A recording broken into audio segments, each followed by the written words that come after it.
ಚಾಣೂರ, ಗುರುತು ಸಿಕ್ಕಿತೆ? ಹ್ಞೂ ಭಗವಂತ. ಯಾರಿವಳು? ಮಹಾರಾಣಿ ಭಗವಂತ, ಮಹಾರಾಣಿ ಅಸ್ತಿ. ಮತ್ತೆ ನಮಸ್ಕರಿಸಿ. ಅಸ್ತಿ, ಮೊದಲು ನೀನು ನನ್ನ ಹೃದಯದಲ್ಲಿದ್ದೆ. ಇನ್ನು ನನ್ನೊಂದಿಗೆ ಈ ಅರಮನೆಯಲ್ಲಿರುವೆ. ಏಕೆಂದರೆ ನಾನು ನಿನ್ನನ್ನು ಎಂದಿಗೂ ಮರೆಯಬಾರದು.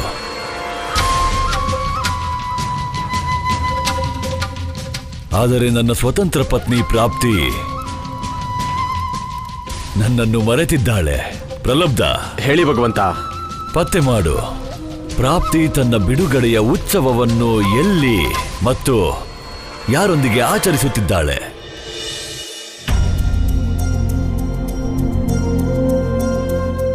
ಗಂಧರ್ವರಾಜ, ಇದೇ ಸ್ಥಳದಲ್ಲಿ ನಾವಿಬ್ಬರು ದೂರವಾಗಿದ್ದು ಆ ಕ್ಷಣ ನನಗಿನ್ನೂ ನೆನಪಿದೆ. ಪ್ರಾಪ್ತಿ, ವಿವಾಹ ಬಂಧನಕ್ಕೆ ಸಿಕ್ಕಿ ನಿನ್ನನ್ನೇ ನೀನು ಬಂಧಿಸಿಕೊಳ್ಳಬೇಡ. ಪ್ರೇಮದ ಸ್ವಾತಂತ್ರ್ಯವನ್ನು ಅರ್ಥ ಮಾಡಿಕೊ. ಒಬ್ಬ ಸ್ತ್ರೀ ಸ್ವತಂತ್ರವಾಗಿರಲು ಸಾಧ್ಯವೇ ಗಂಧರ್ವರಾಜ? ತನ್ನ ತಂದೆಯ ಇಚ್ಛೆಯಂತೆಯೇ ವಿವಾಹವಾಗುತ್ತಾಳೆ. ಅವಳ ಪತಿಯ ಅಧೀನದಲ್ಲೇ ಜೀವಿಸುತ್ತಾಳೆ. ವಂಶದ ಉದ್ಧಾರಕ್ಕಾಗಿಯೇ ಬದುಕುತ್ತಾಳೆ. ಅದೆಲ್ಲ ನನಗೆ ತಿಳಿಯದು. ನನ್ನ ಪ್ರಕಾರ ಸ್ವಾತಂತ್ರ್ಯವೆಂದರೆ ನಿನ್ನೊಂದಿಗೆ ನನ್ನ ಪೂರ್ತಿ ಜೀವನ ಕಳೆಯುವುದು. ಪ್ರಾಪ್ತಿ, ನೀನು ಗಂಧರ್ವ ಲೋಕಕ್ಕೆ ಬಾ. ಅಲ್ಲಿ ನಮ್ಮ ಸ್ವಾತಂತ್ರ್ಯ ಮತ್ತು ಪ್ರೇಮವನ್ನು ಯಾರೂ ನಮ್ಮಿಂದ ದೂರ ಮಾಡಲಾಗುವುದಿಲ್ಲ. ಈಗ ಕಾಲ ಮೀರಿ ಹೋಗಿದೆ ಗಂಧರ್ವರಾಜ. ನನ್ನ ತಂದೆ ಜರಾಸಂಧ ಕಂಸನಿಗೆ ವಚನ ನೀಡಿದ್ದಾರೆ. ಒಬ್ಬ ಸ್ತ್ರೀಯ ಜೀವನದ ವಿಡಂಬನೆಯೇ ಇದು. ತನ್ನ ತಂದೆಯ ವಚನವನ್ನು ಪಾಲಿಸಲೇಬೇಕು. ಮತ್ತೆ ನಮ್ಮ ಪ್ರೇಮ? ನನ್ನನ್ನು ಕ್ಷಮಿಸಿ ಬಿಡಿ ಗಂಧರ್ವರಾಜ. ನಾನು ಈಗ ಪರತಂತ್ರಳು. ನನ್ನಂತಹವಳಿಗೆ ನಿಮ್ಮನ್ನು ಪ್ರೀತಿಸುವ ಯಾವುದೇ ಯೋಗ್ಯತೆ ಇಲ್ಲ. ನನ್ನನ್ನು ಕ್ಷಮಿಸಿ. ಪ್ರಾಪ್ತಿ, ನಾನು ಕಾಯುತ್ತೇನೆ. ನೀನು ಸ್ವತಂತ್ರಳಾಗುವವರೆಗೂ ಕಾಯುತ್ತೇನೆ. ನನಗೆ ವಿಶ್ವಾಸವಿದೆ, ಒಂದು ದಿನ ನನ್ನ ನಿರೀಕ್ಷೆ ನಿನ್ನನ್ನು ನನ್ನ ಬಳಿ ಕರೆ ತರುತ್ತದೆ. ಎಂದಾದರೊಮ್ಮೆ ನನ್ನ ಪ್ರೇಮಕ್ಕೆ ಖಂಡಿತ ಜಯ ಸಿಗುತ್ತದೆ ಪ್ರಾಪ್ತಿ.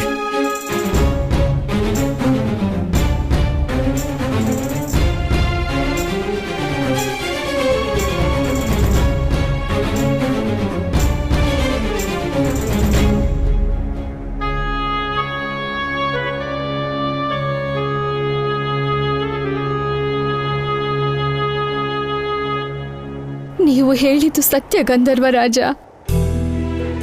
ನಿಮ್ಮ ಪ್ರೀತಿ ಜಯಿಸಿತು. ನೋಡಿ, ನಿಮ್ಮ ಪ್ರಾಪ್ತಿ ಮರಳಿದ್ದಾಳೆ. ಇಲ್ಲಿಯೇ ನಾವಿಬ್ಬರು ನಮ್ಮ ಪ್ರೀತಿಯು ದೂರವಾಗಿದ್ದು.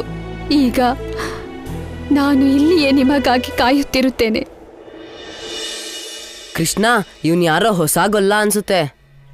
ಅವನ್ ಯಾವ್ದೋ ರಾಕ್ಷಸ ಆಗಿರ್ಬೋದಾ? ಆ ತರ ಕಾಣಲ್ಲ, ಆದ್ರೆ ಇವನು ಗೋಕುಲ್ದವನು ಅಲ್ಲ. ಯಾವ್ದೋ ಬೇರೆ ಊರಿಂದ ಬಂದಿರ್ಬೇಕು ಕೃಷ್ಣನ್ ನೋಡೋದಿಕ್ಕೆ. ಹೌದು ಕೃಷ್ಣ, ನಾವು ಅವನ ಹೆಸರು ಕೇಳಿದ್ವಿ. ಅದಕ್ಕೆ ಅವನ ಹೆಸರು ಗೆಜ್ಜೆ ಅಂತ ಹೇಳ್ದ. ಗೆಜ್ಜೆ? ಇದೆಂತ ಹೆಸರು? ಗೆಜ್ಜೆ ಕಟ್ಕೊಂಡು ನೃತ್ಯ ಮಾಡ್ಬೋದು, ಯುದ್ಧ ಅಲ್ಲ ಅಲ್ವಾ? ಅಪಹಾಸ್ಯ ಮಾಡ್ಬೇಡಿ. ಧೈರ್ಯ ಇದ್ರೆ ಬಂದು ಈ ಗೆಜ್ಜೆನ ಎದುರಿಸಿ ನೋಡೋಣ. ನಾನೊಬ್ನೇ ನಿಮ್ಮೆಲ್ಲರನ್ನೂ ದಿನ ಮಾಡ್ಬಿಡ್ತೀನಿ. ನೀನ್ ನೋಡಿದ್ರೆ ಅಹಂಕಾರ ಇರೋ ಆಗಿದೆ. ಅಮ್ಮ ಹೇಳ್ತಾಳೆ, ಅಹಂಕಾರ ರಾಕ್ಷಸರಿಗಿಂತ ತುಂಬಾ ಕೆಟ್ಟದ್ದು. ಅದಕ್ಕೆ ನೀನ್ ಅಹಂಕಾರನ ಕಡಿಮೆ ಮಾಡ್ಕೊಳ್ಳೇಬೇಕು ಅಲ್ವಾ ಗೆಳೆಯರೇ?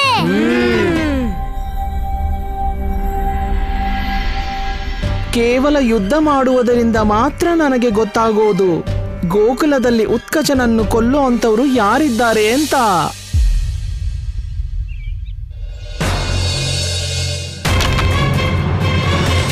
ಗೆಳೆಯರೇ ಶಕ್ತಿ ಹಾಕಿ, ಗೆಳೆಯರೇ ಇನ್ನೂ ಶಕ್ತಿ ಹಾಕಿ.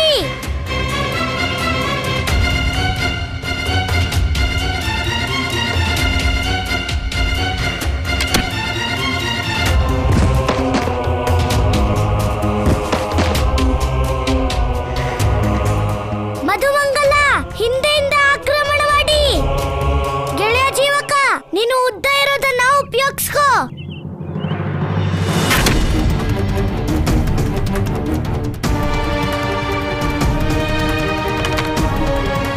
ಗೆಳೆಯರೇ, ಏನ್ ಮಾಡ್ತಿದ್ದೀರಾ ಗೆಳೆಯರೇ? ಇನ್ನೂ ನಾನು ಹಣ್ಣು ತಿನ್ನೋದ್ ಕೂಡ ಮುಗ್ದಿಲ್ಲ.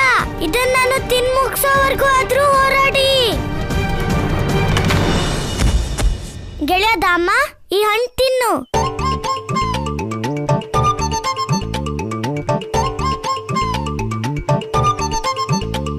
ಈಗ ಹೋಗು, ಆ ಗೆಜ್ಜೆಗೆ ಈ ಸಲ ನೃತ್ಯ ಮಾಡಿಸ್ಲೇಬೇಕು.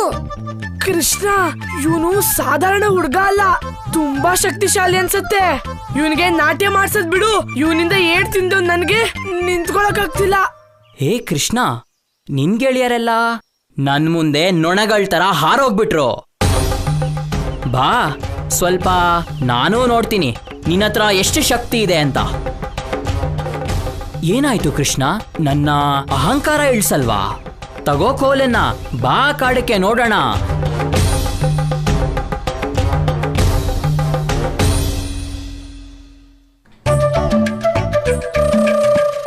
ಗೆಜ್ಜೆ, ನಾನು ಯುದ್ಧ ಮಾಡೋನಲ್ಲ, ನಾನು ಸ್ನೇಹನ ಬಯಸೋನು. ನೀನು ಲಾಟಿನ ಚೆನ್ನಾಗಿ ತಿರುಗಿಸ್ತೀಯ, ಹಾಗಾಗಿ ನೀನು ಇವತ್ತಿಂದ ನನ್ ಗೆಳೆಯ.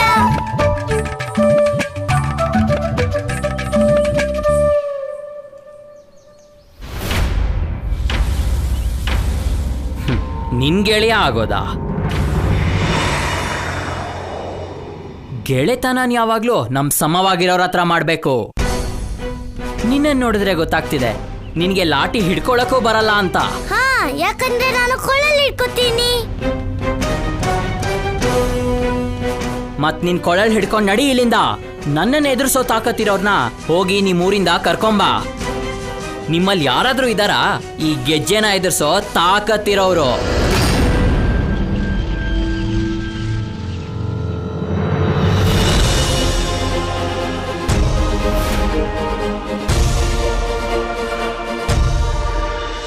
ಗೆಜ್ಜೆ, ಇವನೇ ನನ್ ಬಲರಾಮಣ್ಣ.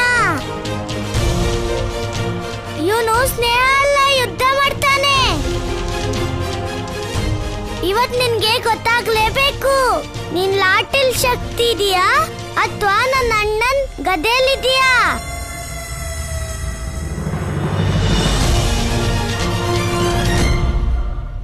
ನನಗೆ ಬೇಕಾಗಿದ್ದು ಅದೇ. ಉತ್ಕಚನನ್ನು ಕೊಂದವನು ಇವನೇ ಆಗಿದ್ದರೆ, ಒಮ್ಮೆ ಈ ಗದಾಧಾರಿ ನನ್ನನ್ನು ಸೋಲಿಸಿದರೆ ನನ್ನ ಸೋಲಿನಲ್ಲೂ ನನಗೆ ಗೆಲುವು ಇರುವುದು.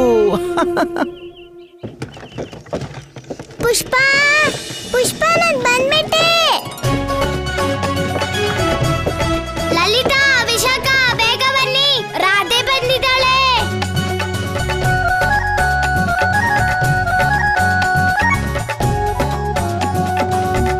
ರಾಧೆ, ನಾವು ದಿನ ನಿಂಗೋಸ್ಕರ ಕಾಯ್ತಾ ಇದ್ವಿ. ನಮ್ ರಾಧೆ ಯಾವಾಗ ಬರ್ತಾಳೆ ಅಂತ. ನೀನ್ ನೋಡಿದ್ರೆ ಇವಾಗ ಬರ್ತಾ ಇದೀಯಾ. ಲಲಿತಾ, ನಾನು ರಾಧೆ. ನಮ್ಮಪ್ಪನ ಹತ್ರ 1,00,000 ಹಸುಗಳಿವೆ. ನನ್ಗೆ ಯಾವಾಗ ಬರ್ಬೇಕು ಅನ್ಸುತ್ತೋ ಅವಾಗ್ಲೇ ನಾನ್ ಬರೋದು. ಆದ್ರೆ ನೀವು ನಂಗೋಸ್ಕರ ದಿನ ಯಾಕೆ ಕಾಯ್ತಿದ್ರಿ? ನಿಮ್ಗೆ ನಾನಂದ್ರೆ ಅಷ್ಟೊಂದ್ ಪ್ರೀತಿನಾ? ರಾಧೆ, ಕೃಷ್ಣ ಹೇಗಿದ್ದಾನೆ ಅಂತ ತಿಳ್ಕೊಬೇಕಾಗಿತ್ತು. ಹಾ ರಾಧೆ, ಎಲ್ರು ಹೇಳೋ ಹಾಗೆ ಕೃಷ್ಣ ಅಂದವಾಗಿ, ಮುದ್ದಾಗಿ, ಚಲವಾಗಿದ್ದಾನ ನೋಡೋದಿಕ್ಕೆ. ಗೋಕುಲದ ತುಂಟ ಕೃಷ್ಣ ನಮ್ ರಾಧೆಗೆ ಹೇಗನ್ನಿಸ್ತಾ? ನಾನು ರಾಧೆ, ನಾನು ಎಲ್ಲೇ ಹೋದ್ರು ಎಲ್ರು ನನ್ ಬಗ್ಗೆ ಮಾತಾಡ್ತಾರೆ. ಆದ್ರೆ ಇವತ್ತು ನಿಮ್ಗೆಲ್ಲ ಕೃಷ್ಣಂದೇ ಜಪ ಆಗಿದೆ. ಅದು ಯಾಕಂದ್ರೆ ನೀನೇ ಕಣ್ಣಾರೆ ಕೃಷ್ಣನ ನೋಡ್ಕೊಂಡ್ ಬಂದಿದ್ಯಾ ಅಲ್ವಾ? ಮತ್ತೆ ಹೇಳು ರಾಧೆ, ನಿಜಾನಾ? ಕೃಷ್ಣ ಎಲ್ರಿಗೂ ಬೇಕು, ಕೃಷ್ಣವೇ ಬೇಕು. ಅದು ನಿಜ ಆಗಿತ್ತು, ಈಗ ಅದು ನಿಜ ಅಲ್ಲ. ಯಾಕೆ? ಯಾವ ಕೃಷ್ಣನ್ ಎಲ್ರು ತಮ್ಮವನು ಅನ್ಕೊಂಡಿದ್ರು, ಈಗ ಕೃಷ್ಣ ನಂಗ್ ಸೇರ್ದವನು. ಈ ರಾಧೆ ಕೃಷ್ಣ, ರಾಧೆ ಕೃಷ್ಣ, ರಾಧೆ ರಾಧೆ ನಮ್ಗೆ ಅರ್ಥ ಆಗಿಲ್ಲ. ನಾನು ಅಮ್ಮೋಸ್ಕರ ಕೃಷ್ಣನ ಸರಿ ಮಾಡಿ ಬಂದಿದ್ದೀನಿ. ಆ ಕೆಲ್ಸಕ್ಕೇನೆ ನನಗೆ ಇಷ್ಟು ದಿನ ಬೇಕಾಯ್ತು.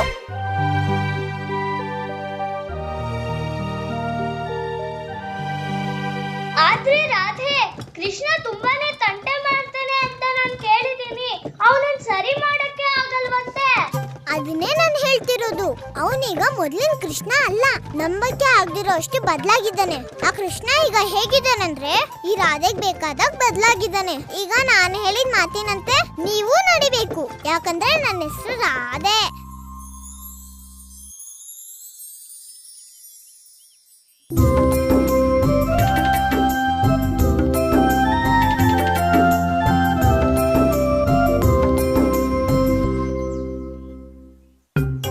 ಏನಾದ್ರೂ ಆಗ್ಲಿ, ನನ್ ಗೆಳತಿಯರನ್ನ ಕೃಷ್ಣನ್ ಮೋಡಿಯಿಂದ ಕಾಪಾಡ್ತೀನಿ.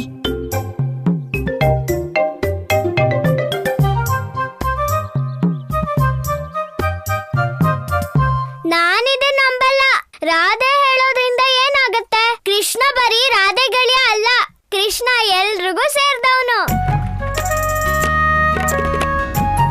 ಪ್ರಭು, ನಿಮ್ಮ ಈ ನಗುವಿನ ಅರ್ಥ ನನಗೆ ಸರಿಯಾಗಿ ತಿಳಿದಿದೆ. ಕೃಷ್ಣ ಕೇವಲ ರಾಧೆಗೆ ಸೇರಿದವನಲ್ಲ ಎಂದು ಲಲಿತಾ ಹೇಳಿದ ಮಾತ್ರಕ್ಕೆ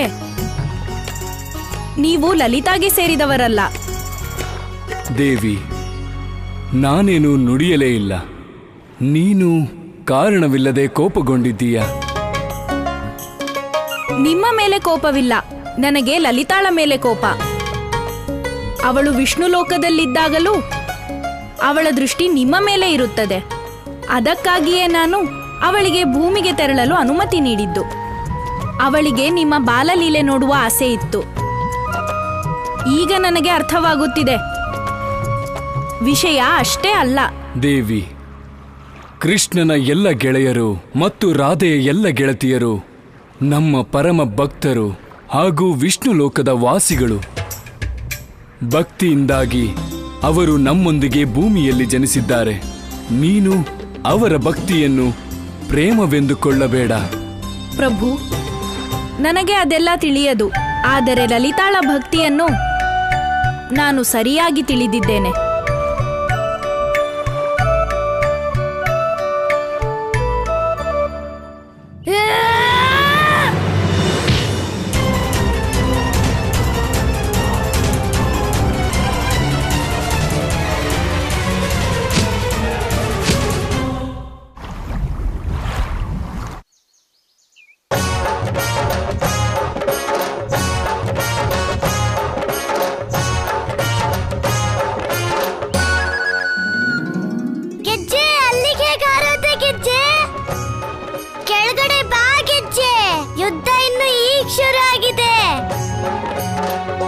ಅಯ್ಯೋ, ನನ್ನ ಅಹಂಕಾರ ಎಲ್ಲ ಇಳಿತು ಕೃಷ್ಣ.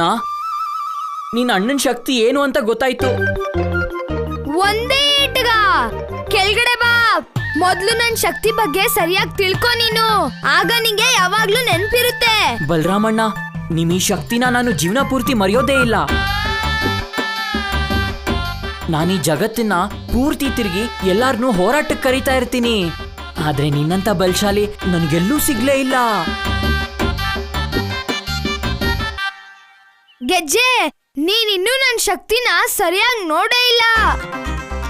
ನಾನು ಒಂದ್ ಕೈಯಲ್ಲಿ ಗದೆ ತಿರುಗಿಸ್ಕೊಂಡು ಮತ್ತೆ ಇನ್ನೊಂದ್ ಕೈಯಲ್ಲಿ ಗೋಕುಲ್ದವ್ರ ಎತ್ತಿನ ಗಾಡಿನೇ ಎತ್ಬಿಡ್ತೀನಿ. ಅಷ್ಟೊಂದ್ ಶಕ್ತಿ ಇದ್ಯಾ? ಇಂಥ ಬಲಶಾಲಿ ವ್ಯಕ್ತಿನ ಊರಿನ ರಕ್ಷಕ ಅಂತ ಘೋಷಣೆ ಮಾಡ್ಬೇಕು. ಊರಿಗ್ ನುಗ್ಗೋ ರಾಕ್ಷಸರ್ನೆಲ್ಲ ಅವನ್ ಸಾಯಿಸ್ಬೋದು. ಕೃಷ್ಣ, ನೀನ್ ಯಾಕೆ ಸ್ವಲ್ಪ ಹೇಳ್ಬಾರ್ದು ಈ ಗೆಜ್ಜೆಗೆ? ಅಣ್ಣ ಹೋಗ್ಲಿ ಬಿಡಣ್ಣ, ಅವನ್ ಮೊದ್ಲೇ ಎದ್ರುಕೊಂಡಿದ್ದಾನೆ. ನಿನ್ ಶಕ್ತಿ ನೋಡಿ ಮತ್ತೆ ಎದ್ರುಕೋತಾನೆ. ಅಯ್ಯೋ, ಹೇಗ್ ಬಿಟ್ಬಿಡೋದು? ಅವನ್ಗೂ ಸ್ವಲ್ಪ ಅರ್ಥ ಆಗ್ಲಿ. ನಾನು ಈ ಚಿಕ್ಕ ಗದೆಯಿಂದ ಎಷ್ಟು ದೊಡ್ಡ ದೊಡ್ಡ ರಾಕ್ಷಸರನ್ನ ಸಾಯಿಸಿದೀನಿ ಅಂತ.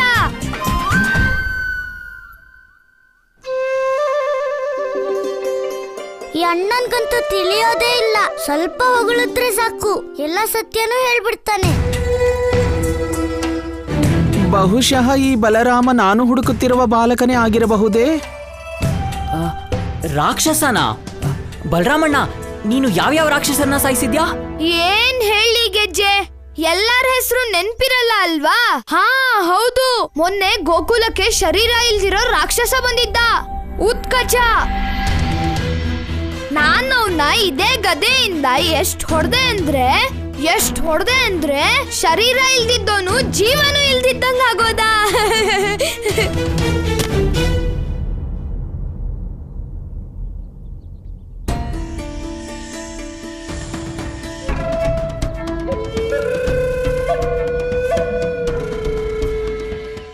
ಉತ್ಕಚ ಸಂಹಾರಿ ಬಲರಾಮಣ್ಣನಿಗೆ ಜೈ. ಬಲರಾಮಣ್ಣ, ನಾನು ತುಂಬಾ ಭಾಗ್ಯಶಾಲಿ. ನನಗೆ ನಿಮ್ ದರ್ಶನ ಮಾಡೋಕಾಯ್ತು. ಇದನ್ನ ನನ್ನ ಸೌಭಾಗ್ಯ ಅನ್ಕೊಂತೀನಿ. ನೀವು ದಯವಿಟ್ಟು ನನ್ನ ನಿಮ್ ಗೆಳೆಯನಾಗಿ ಮಾಡ್ಕೊಳ್ಳಿ. ಗೆಜ್ಜೆ, ಗೆಳೆತನ ಬೆಳ್ಸೋನು ಕೃಷ್ಣ, ನಾನು ಯುದ್ಧ ಮಾಡೋನು. ನಿಂಗೆ ಯಾರಾದ್ರೂ ರಾಕ್ಷಸ ಏನಾದ್ರೂ ಸಿಕ್ಕಿದ್ರೆ ಆಗ ನೀನ್ ನಂಗೆ ಖಂಡಿತ ಹೇಳು. ನಾನೀಗ ಹೋಗ್ತೀನಿ. ನಾನ್ ಲಾಡು ತಿನ್ನೋ ಸಮಯ ಆಯ್ತು. ಸರಿ ಬಲರಾಮಣ್ಣ. ಹಾಗೆ ನೆನ್ಪಿಟ್ಕೋ, ಯಾವತ್ತೂ ನನ್ನ ಅಣ್ಣಂಗೆ ಮೋಸ ಮಾಡ್ಬೇಡ. ನನ್ನ ಅಣ್ಣ ಮೋಸ ಮಾಡೋರನ್ನ ಯಾವತ್ತೂ ಕ್ಷಮಿಸೋದಿಲ್ಲ.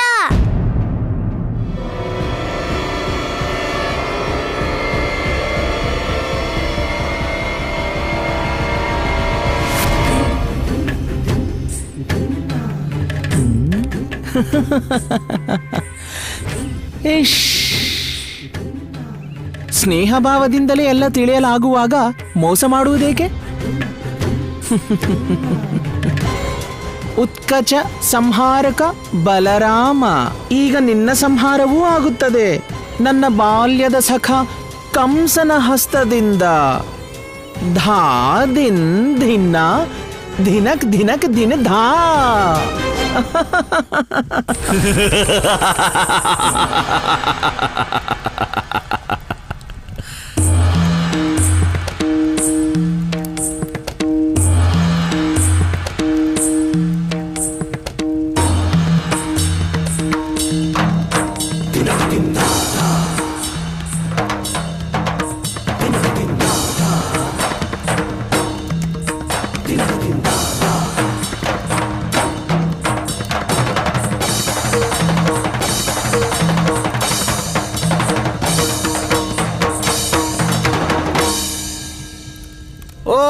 ವಿಷ್ಣುವೆಂಬ ಮಾಯಾವಿಯೇ ಏಳು.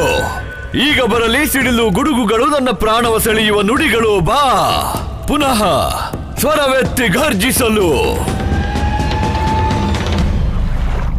ಓ ಚಕ್ರಧಾರಿ ವಿಷ್ಣು, ಏನಾದರೂ ಹೇಳು. ಅಶರೀರವಾಣಿ ಇಲ್ಲವೇ? ಇಲ್ಲ. ನೋಡು, ನನ್ನ ಕನಸಿನ ಹೂವು ಅರಳಿ ನಿಂತಿದೆ. ನೀನು ನನ್ನ ಯಾವ ಜೀವನದ ಮೇಲೆ ನಿನ್ನ ಅಶರೀರವಾಣಿಯ ಮಳೆ ಸುರಿಸಿದ್ದೆ. ಈಗ ಕನಸು ಮೊಳಕೆಯೊಡೆದು ಬೆಳೆದು ಹೂ ಬಿಟ್ಟು ಕಾಯಾಗಿ ಖುಷಿಯಿಂದ ಫಲ ಕೊಟ್ಟಿದೆ. ಓ ಅಶರೀರವಾಣಿ ನುಡಿಯುವವನೇ, ನೀನು ಸೋತು ಹೋದೆ. ಮತ್ತು ನೋಡು, ಭಗವಂತ ಕಂಸ ಗೆದ್ದಿದ್ದಾನೆ.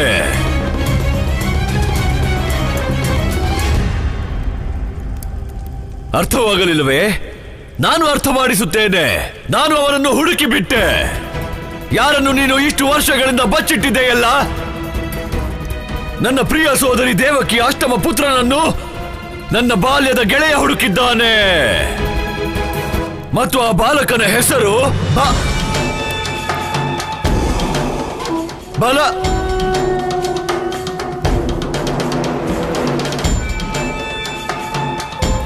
ಅಲಂಬ. ಏನೆಂದೇ ಅವನ ಹೆಸರು?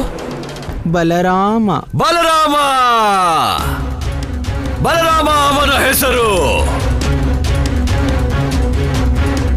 ದೇವಕಿ ಅಷ್ಟಮ ಪುತ್ರ ಬಲರಾಮ. ನೀನು ಏನು ಯೋಚಿಸಿದ್ದೆ ವಿಷ್ಣು?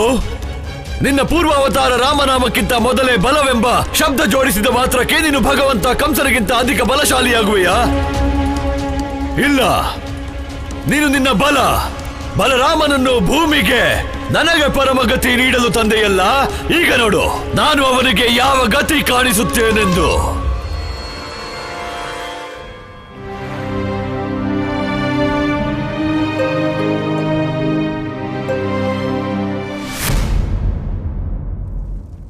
ನನ್ನ ಪ್ರಿಯ ಬಾಲ್ಯ ಗೆಳೆಯ ಅಲಂಬಾಸುರ, ಘೋರಾಂಧಕಾರದಲ್ಲಿ ಕೂಡ ನೀನು ನನಗೆ ಪ್ರಕಾಶದ ಕಿರಣಗಳನ್ನು ತಂದಿರುವೆ. ನೀನು ಪೂತನಿ, ಶ್ರೀಧರ, ಉತ್ಕಚನಂತಹ ಅಸುರರು ಕೂಡ ಸತ್ತರು ಮಾಡದ್ದನ್ನು ಮಾಡಿ ತೋರಿಸಿರುವೆ. ಇನ್ನೊಂದು ಕಾರ್ಯ ಮಾಡು, ಆ ಬಲರಾಮನನ್ನು ಇಲ್ಲಿಗೆ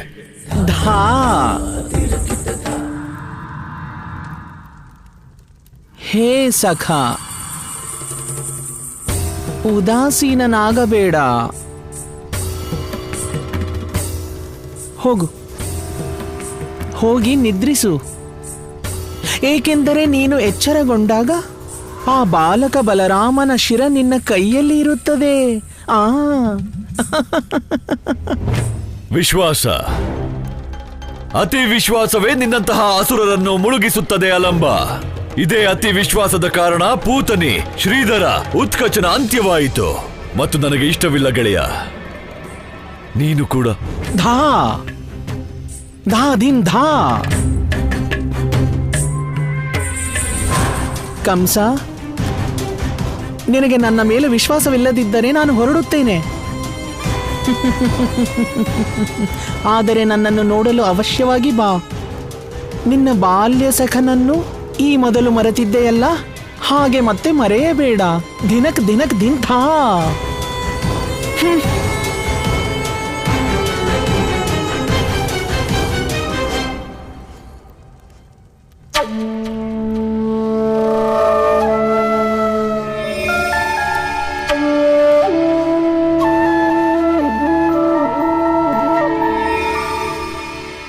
ಕಲ್ಯಾಣವಾಗಲಿ.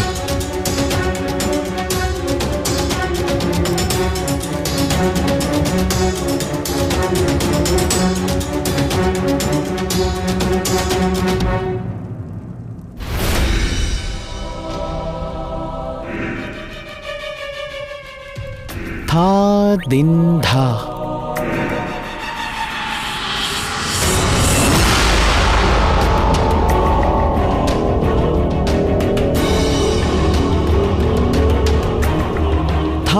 ಧಿನ್ ಧಿನ್ನ. ಹೋಗು, ಕಂಸನನ್ನು ಸಂಹಾರ ಮಾಡು.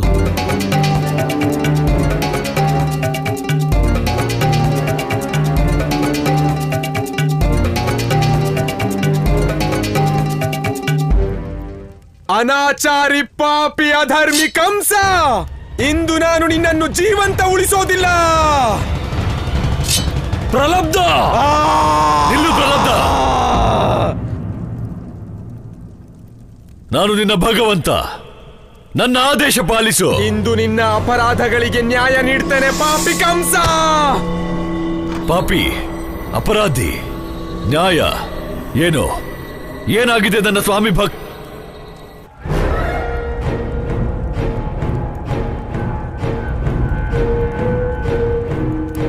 ಸ್ನೇಹ ಭಾವ,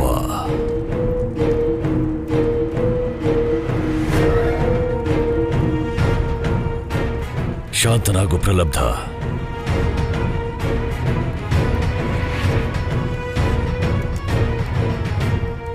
ನನಗೆ ತಿಳಿಯಿತು, ಕೇವಲ ನೀನು ಮಾತ್ರ ಆ ಬಲದ ಧಾಮ ಬಲರಾಮನನ್ನು ಮಥುರೆಗೆ ತರಬಹುದು. ಆದರೆ ನೆನಪಿರಲಿ, ನನ್ನ ಅಳಿಯನಿಗೆ ಬಹಳ ಕಷ್ಟವಾಗಬಾರದು.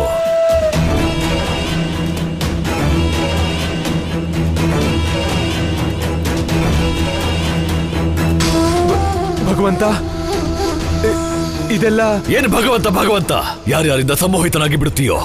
ಹೋಗೀಗ ನಿನ್ನ ಖಡ್ಗವನ್ನು ಚಾಣೂರನಿಗೆ ಕೊಟ್ಟು ಹೊರಡು. ತೊಲಗು. ಸರಿ ಭಗವಂತ. ಯಾರ ಮೇಲೂ ವಿಶ್ವಾಸ ಇಡಲಾಗದು.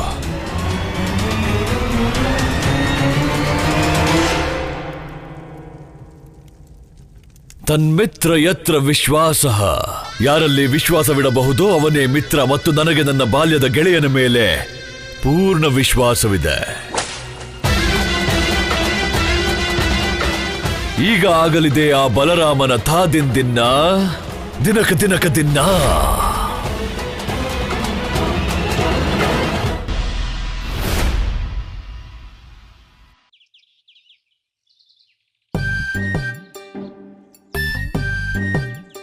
ಕೃಷ್ಣ, ಜೀವನದಲ್ಲಿ ಎರಡೇ ಖುಷಿ ಇರೋದು, ಹಾಲಿನ ಪೇಡ ತಿನ್ನೋದು ಮತ್ತೆ ಗದೆ ತಿರುಗಿಸೋದು. ಕೃಷ್ಣ, ಈ ಹಾಲಿನ ಉಂಡೆ ತಿಂತಿದ್ರೆ ನಂಗೆ ಎಷ್ಟು ಖುಷಿ ಆಗ್ತಿದೆ ಅಂದ್ರೆ ಆ ಗೆಜ್ಜೆಗೆ ಶಿಕ್ಷೆ ಕೊಟ್ಟಷ್ಟೇ ಖುಷಿ ಆಗ್ತಿದೆ. ಅಣ್ಣ, ಅಮ್ಮ ಹೇಳ್ತಾಳೆ, ಯಾವ್ದೇ ಆಗ್ಲಿ ಅತ್ತೆ ಆದ್ರೆ ಕೆಟ್ಟದ್ದೇ. ಅದು ನಿನ್ ಹೊಗಳಿಕೆ ಆಗ್ಲಿ ಅಥವಾ ನಿನ್ ಸಿಹಿ ತಿಂಡಿ ಆಗ್ಲಿ. ಹೊಗಳಿಕೆನಾ? ಅಲ್ಲ ಕೃಷ್ಣ, ಈ ಸಿಹಿ ತಿಂಡಿ ಮಧ್ಯೆ ಹೊಗಳಿಕೆ ಎಲ್ಲಿಂದ ಬಂತು? ಅಣ್ಣ, ನಿನ್ನ ಯಾರಾದ್ರೂ ಹೊಗಳಿದ್ರೆ ನೀನು ಕರ್ಗೋಗ್ತೀಯ. ಆ ಖುಷಿಲೇ ನೀನು ಯಾರ ಹತ್ರ ಏನ್ ಬೇಕಾದ್ರೂ ಹೇಳ್ಬಿಡ್ತೀಯ. ಆದ್ರೆ ಅಮ್ಮ ಹೇಳ್ತಾಳೆ, ನಾವು ಹೊಗಳೋದನ್ನ ಕೇಳಿಸ್ಕೊಂಡು ನಾವ್ ಯಾವತ್ತೂ ಅದರಿಂದ ಹಿಗ್ಬಾರ್ದು.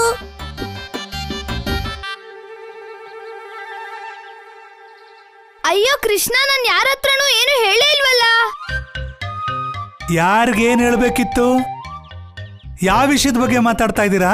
ದಾಮು ಚಿಕ್ಕಪ್ಪ, ಚೆಂಡು ಸರಿ ಆಯ್ತು, ಆದ್ರೆ ನೀವು ಹಸುಗಳಿಗೆ ಹಿಂಡಿ ಕೊಟ್ಟೇ ಇಲ್ಲ. ಅಯ್ಯೋ ಹೋಗಿ ಹೋಗಿ ದಾಮು ಚಿಕ್ಕಪ್ಪ, ಇಲ್ವೋ ಹಸು ಹಾಲ್ ಕೊಡೋದನ್ನ ಮರ್ತು ಬಿಡತ್ತೆ. ಬೇಗ ಹೋಗಿ. ದೊಡ್ಡ ತಪ್ಪಾಗ್ಬಿಡ್ತಿತ್ತು, ನಾನು ಈಗಲೇ ಹೊರಡ್ತೀನಿ.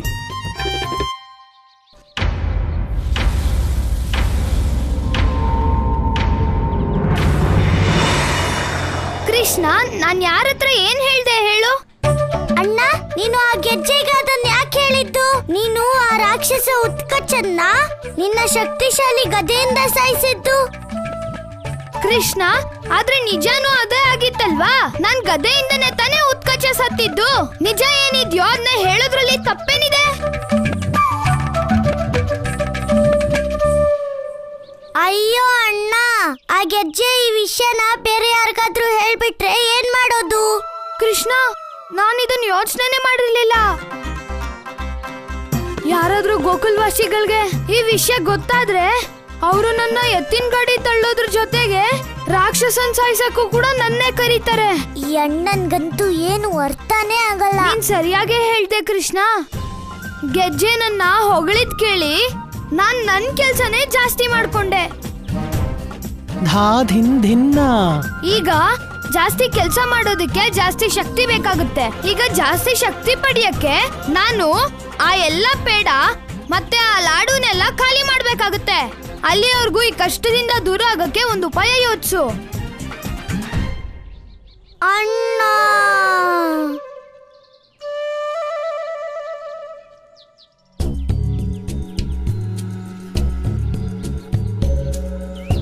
ಅಣ್ಣ, ನಿನ್ಗೆ ಅರ್ಥನೇ ಆಗ್ತಿಲ್ಲ. ನನ್ ಚಿಂತೆ ಜನರದ್ದಲ್ಲ, ಕಂಸಂದು. ಒಮ್ಮೆ ಕಂಸಂಗೆ ನಿನ್ ನಿಜ ಗೊತ್ತಾಗ್ಬಿಟ್ರೆ ನಿನ್ ಜೀವಕ್ಕೆ ಕಷ್ಟ ಬರುತ್ತೆ. ಧಾ ಧಿನ್ ಧಿನ್ನ. ಕೃಷ್ಣ, ಕಷ್ಟವಂತೂ ಬಂದಾಗಿದೆ. ಈಗ ಕೇವಲ ನಾನು ನಿನ್ನ ಮನೆ ಪ್ರವೇಶಿಸಬೇಕಾಗಿದೆ ಅಷ್ಟೇ. ಎಲ್ಲಿಯವರೆಗೂ ನಾನು ನಿನ್ನ ಮನೆ ಪ್ರವೇಶಿಸಲಾಗುವುದಿಲ್ಲವೋ ಅಲ್ಲಿಯವರೆಗೂ ನಾನು ಬಲರಾಮನನ್ನು ಮಥುರೆಗೆ ಕರೆದೊಯ್ಯುವ ಸಂಭವ ಇಲ್ಲವಲ್ಲ. ಹಾ, ಧಿನಕ್ ಧಿನಕ್ ಧಿನ್ ಧಾ. ಈ ಅತಿಮುಗ್ಧ ನಂದನ ಮನೆ ಒಳಗ್ ನಾನು ಹೋಗ್ಬೇಕಂದ್ರೆ ನಾನೀಗ ಚಿಕ್ಕದೊಂದು ಕತೆ ಹೇಳಿದ್ರೆ ಸಾಕು. ಅಂದ್ರೆ ಇಲ್ಲಿರೋರ್ಗೆಲ್ಲ ನನ್ನ ದುಃಖ ಭರಿತ ಕತೆ ಹೇಳ್ಬೇಕು. ಧಾ ಧಿನ್ ಧಿನ್ನ, ಧಿನಕ್ ಧಿನಕ್ ಧಾ. ನನಗೆ ತಿಳಿದಿದೆ ಗಂಧರ್ವರಾಜ, ನಾನು ಅತಿ ದೊಡ್ಡ ಅಪರಾಧ ಮಾಡಿರುವೆನೆಂದು. ಆದರೆ ಆಗ ನನ್ನಲ್ಲಿ ಇಷ್ಟೊಂದು ಧೈರ್ಯವಿರಲಿಲ್ಲ. ಇಂದು ನಾನು ಎಲ್ಲವನ್ನು ತ್ಯಾಗ ಮಾಡಿ ಬಂದಿದ್ದೇನೆ. ತಂದೆಯ ಮನೆ, ಪತಿಯ ಭಯ, ಜೀವನದ ಎಲ್ಲ ಮೋಹ, ಎಲ್ಲವನ್ನು. ಹೇ ಗಂಧರ್ವರಾಜ, ನನ್ನನ್ನು ಕ್ಷಮಿಸಿ, ದಯಮಾಡಿ ಕ್ಷಮಿಸಿ. ನನ್ನಂಥ ದೌರ್ಭಾಗ್ಯಳ ಪ್ರೀತಿಯನ್ನು ಸ್ವೀಕರಿಸಿ. ಇಲ್ಲದಿದ್ದರೆ ಮೃತ್ಯುವಿನ ಹೊರತಾಗಿ ಬೇರೆ ದಾರಿಯೇ ಇಲ್ಲ.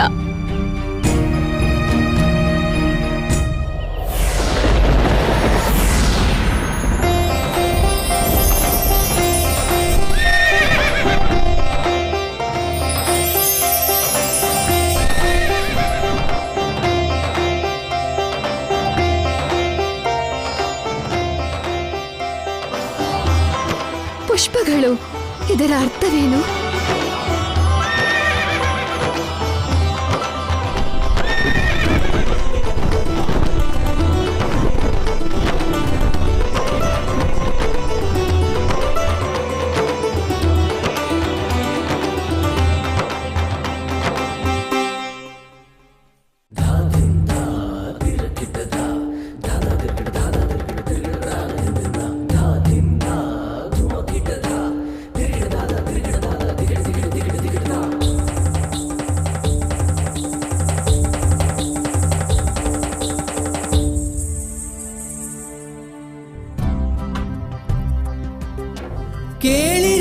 ಕಥೆಯೊಂದನು ಹೇಳುವೆನು,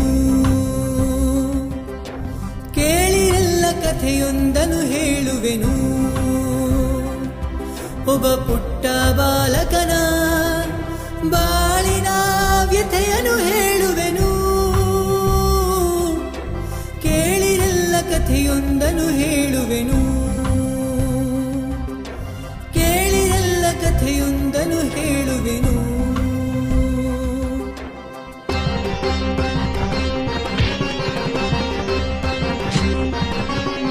ಈ ಗೆಜ್ಜೆಗೆ ಕಷ್ಟದ ಸಮುದ್ರನೇ ಇದೆ. ನಾನ್ ಸುಮ್ನೆ ಅವನಿಗೆ ಎಷ್ಟು ಶಿಕ್ಷೆ ಕೊಟ್ಬಿಟ್ಟೆ.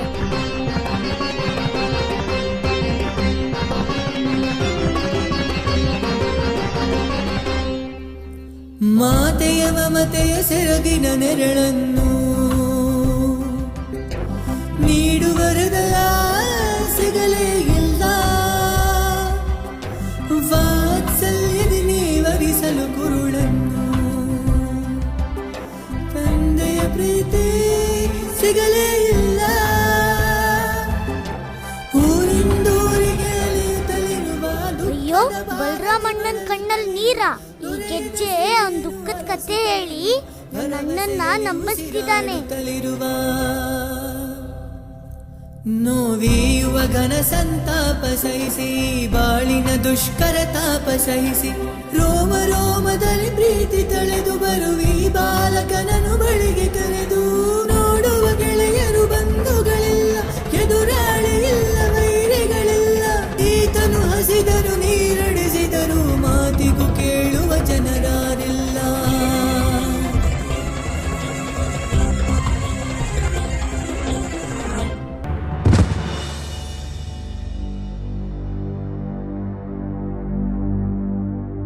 ಅಯ್ಯೋ, ನಿನ್ನೆ ಇವನು ಯುದ್ಧ ಮಾಡಿ ಅಂತಿದ್ದ, ಇವತ್ತು ದುಃಖದಿಂದ ಪ್ರಜ್ಞೆ ತಪ್ಪೋದ. ಇಷ್ಟೊಂದು ಬದಲಾವಣೆ ಹೇಗೆ?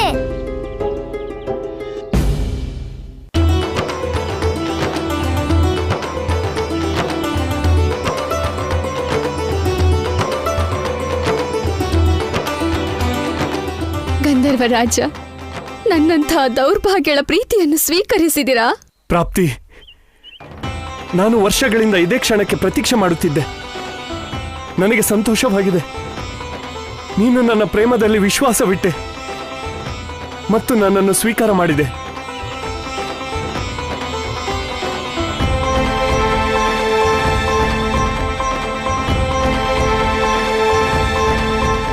ಬಾ ಪ್ರಾಪ್ತಿ, ಈ ಪೃಥ್ವಿ ಲೋಕದಿಂದ ದೂರ ಗಂಧರ್ವ ಲೋಕಕ್ಕೆ. ಅಲ್ಲಿ ನಮಗೆ ಮತ್ತು ನಮ್ಮ ಪ್ರೇಮಕ್ಕೆ ಯಾರೂ ಅಹಿತ ಮಾಡಲಾರರು. ಬಾ ಪ್ರಾಪ್ತಿ.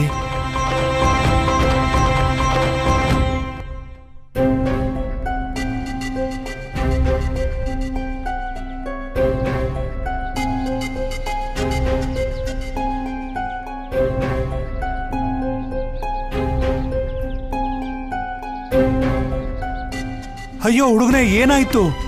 ಎಲ್ರೂ ಅಳಿಸಿ ನೀನ್ ಮಲಗಿದ್ಯಾ? ಹೇಳು ಅನಾಥ ಬಾಲಕ, ನಿನ್ ದುಃಖ ಹೇಳ್ಕೊಳ್ತಿದ್ಯಲ್ಲ, ಮೇಲೇಳು.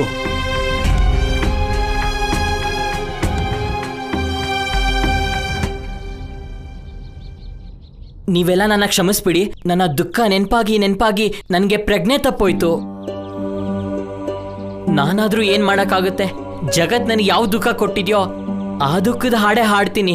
ಅಣ್ಣ, ಏನಾಯ್ತಣ್ಣ? ಅಣ್ಣ,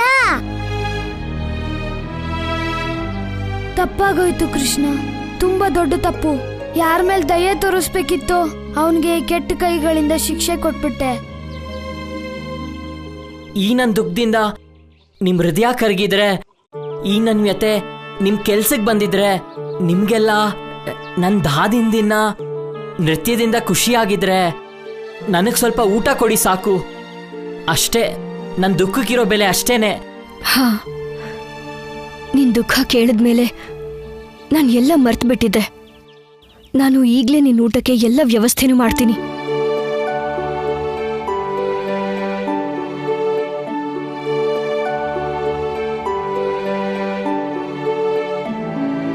ಕೃಷ್ಣ, ಯಾರ್ ದುಃಖದಿಂದ ಹಾಡಿ ತನ್ನ ಹೊಟ್ಟೆ ತುಂಬಿಸ್ಕೊಂತಾನೋ, ಇವತ್ ನಾನು ಅವನ ವಿಷಯದಲ್ಲಿ ಅಪರಾಧಿ ಆಗೋಗ್ಬಿಟ್ಟೆ. ಇವತ್ ನನ್ನ ಅಪರಾಧಕ್ಕೆ ಪ್ರಾಯಶ್ಚಿತ್ತ ಮಾಡ್ಕೋಬೇಕು ಕೃಷ್ಣ. ಅದಕ್ಕೆ ಒಂದೇ ದಾರಿ. ನಾವು ಈ ಗೆಜ್ಜೆಗೆ ನಮ್ಮ ಮನೆಯಲ್ಲಿ ಆಶ್ರಯ ಕೊಡ್ಬೇಕಾಗುತ್ತೆ. ನೀನ್ ಸರಿಯಾಗಿ ಹೇಳ್ದೆ ಅಣ್ಣ. ಆದ್ರೆ ಈ ಗೆಜ್ಜೆ ಮನೆಯಲ್ಲೇ ಇರ್ದೇ ಇದ್ರೆ ಆಗ ನಾನು ಇವನ್ ಸತ್ಯ ಹೇಗ್ ತಿಳ್ಕೊಳ್ಳೋದು? ನಿಜ ಏನು ಅಂತ ತಿಳ್ಕೊಬೇಕಂದ್ರೆ ಇವನು ಇಲ್ಲಿ ಇರ್ಲೇಬೇಕು. ಅಪ್ಪ ನೋಡಿ ಅಪ್ಪ, ಒಬ್ಬ ಅನಾಥ ಹುಡುಗ, ರಾಕ್ಷಸರೇ ತುಂಬಿರೋ ಜಗತ್ತು. ನೀವೇನಾದ್ರೂ ಗೆಜ್ಜೆನ ಹೊರ್ಗೋಗೋಗ್ ಬಿಟ್ರೆ ಆಗ ಅವನ್ಗೇನಾದ್ರೂ ಆದ್ರೆ? ನೀನೇನ್ ಹೇಳ್ಬೇಕು ಅಂತಿದ್ಯಾ ಕೃಷ್ಣ? ಗೆಜ್ಜೆನ ನಮ್ ಜೊತೆನೆ ಇರಕ್ ಬಿಡಿ ಅಪ್ಪ. ಮತ್ತೆ ಅವನು ಮನೆ ಮನೆ ತಿರುಗಿ ತನ್ನ ದುಃಖದ ಹಾಡು ಹೇಳೋರ್ ಬೇಕಾಗಿಲ್ಲ. ಗೆಜ್ಜೆ, ಕೃಷ್ಣ ಸರಿಯಾಗಿ ಹೇಳ್ತಾ ಇದ್ದಾನೆ. ನೀನು ನಮ್ ಜೊತೆ ಇರಬಹುದು. ಇಲ್ಲ ಇಲ್ಲ ನಂದರಾಜ, ಜೀವನದಲ್ಲಿ ಇಲ್ಲಿವರೆಗೂ ಹೇಗೆ ದುಃಖದ ಹಾಡು ಹಾಡ್ಕೊಂಡ್ ಕಳ್ದಿದ್ದೀನೋ ಹಾಗೆ ಮುಂದಿನ ಜೀವನನು ಹಾಡ್ಕೊಂಡ್ ಕಳಿತೀನಿ. ಗೆಜ್ಜೆ, ಮನುಷ್ಯ ತನ್ನ ದುಃಖನ ಎಲ್ರಿಗೂ ಹೇಳಕ್ ಹೋಗ್ಬಾರ್ದು. ಇಲ್ಲಿ ತುಂಬಾ ಜನ ಬೇರೆಯವ್ರ ದುಃಖನ ಅರ್ಥ ಮಾಡ್ಕೊಳ್ಳಲ್ಲ. ಅವ್ರದನ್ನ ಅಪಹಾಸ್ಯ ಮಾಡ್ತಾರೆ ಅಲ್ವಾ ಅಪ್ಪ? ಕೃಷ್ಣ ಸರಿಯಾಗಿ ಹೇಳ್ತಿದ್ದಾನೆ. ನಿಂಗೇನಾದ್ರೂ ಸ್ವಾಭಿಮಾನಿಯಾಗಿ ಕೆಲಸ ಮಾಡಿ ನಿನ್ನ ಜೀವನ ನಡೆಸಬೇಕು ಅಂತ ಇದ್ರೆ ನೀನು ನಮ್ಮ ಹತ್ರನೇ ಕೆಲಸ ಮಾಡಬಹುದು. ಆಗ ನಿಂಗೆ ಇಲ್ಲೇ ಇರೋದಕ್ಕೆ ಯಾವುದೇ ಸಂಕೋಚ ಆಗಲ್ಲ ತಾನೆ? ಇಲ್ಲ ನಂದರಾಜ, ಇನ್ಮೇಲೆ ಯಾವತ್ತು ನೋವಿನ ಹಾಡಾಡಲ್ಲ. ಇನ್ಮೇಲೆ ನಾನು ಯಾವಾಗ್ಲೂ ನಂದರಾಜನ ದಯೆ ಹೋಗ್ಲಿ ಹಾಡ್ತೀನಿ. ದಾಮೋದರ ನಿನಗೆ ನಿನ್ನ ಕೆಲಸದ ಬಗ್ಗೆ ಹೇಳ್ಕೊಡ್ತಾನೆ. ಕೃಷ್ಣ, ಇವನ್ನ ಒಳಗೆ ಕರ್ಕೊಂಬ. ನನ್ನ ಕಾರ್ಯದ ಬಗ್ಗೆ ನನಗೆ ಸರಿಯಾದ ಅರಿವಿದೆ ಸ್ವಾಮಿ ನಂದ. ಈಗ ಆ ಕಾರ್ಯಕ್ಕಾಗಿಯೇ ನಿನ್ನ ಮನೆಯೊಳಗೆ ಪ್ರವೇಶಿಸುವ ಅಗತ್ಯವಿತ್ತು. ನೀನು ಹೇಗೆ ಬಲರಾಮನನ್ನು ಇಷ್ಟು ವರ್ಷಗಳ ಕಾಲ ನಿನ್ನ ಮನೆಯಲ್ಲಿ ಅಡಗಿಸಿಟ್ಟಿದ್ದೆಯೋ ಹಾಗೆಯೇ ಈಗ ಅವನನ್ನು ಮಥುರೆಗೆ ಬರುವುದನ್ನು ಯಾರೂ ತಡೆಯಲಾರರು. ದಿನಕ್ ಥಾ. ಗೆಜ್ಜೆ, ನಿನ್ ಕಥೆಲಿ ದುಃಖ ಕಡಿಮೆ, ಕಥೆನೇ ಜಾಸ್ತಿ ಅನ್ನಿಸ್ತಾ ಇದೆ. ನಾನಂತೂ ಈಗ ನಿನ್ ನಿಜವಾದ ಕತೆ ತಿಳ್ಕೊಳ್ಳೇಬೇಕು.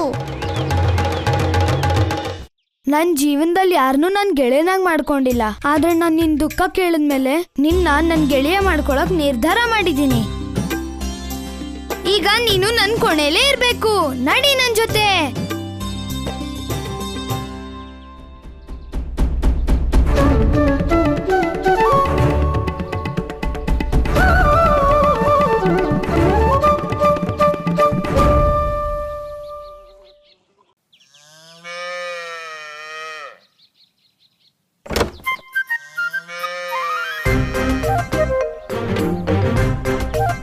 ಶಂಕರ, ನೀನು ಅಷ್ಟೊಂದು ದೂರದಿಂದ ಕೃಷ್ಣಂಗ್ ಧನ್ಯವಾದ ಹೇಳಕ್ ಬಂದ. ಅದರ ಅವಶ್ಯಕತೆ ಏನಿತ್ತು ಶಂಕರ? ಕೃಷ್ಣನ ಬರ್ಸಾನಕ್ಕೆ ಕರ್ಕೊಂಡ್ ಬರ್ದೆ.